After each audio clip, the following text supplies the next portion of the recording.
5 repeals the Endangered Species Act, which has been vital for protecting our endangered species in Ontario for years. The Endangered Species Act legally requires species at risk and their habitats to be protected. Bill 5 replaces the Endangered Species Act with the Species Conservation Act, which, I'm going to be honest, is a complete joke. This act will essentially guarantee the decline and potential extinction of several native species at risk. This act gives the cabinet the power to decide which species deserve protection and which ones don't. Not a scientist, not an environmentalist, not a wildlife biologist or conservationist.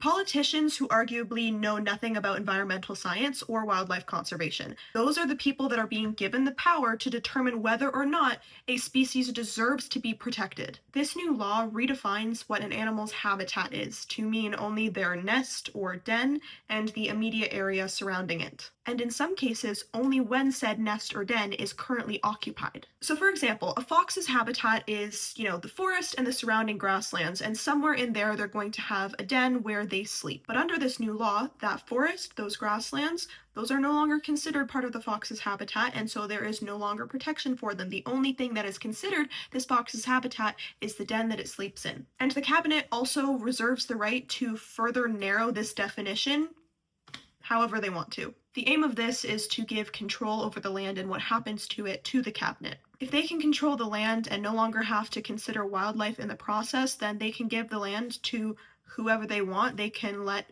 developers build whatever they want, and they can let mining companies extract whatever resources they want, no matter how potentially damaging it could be to the environment.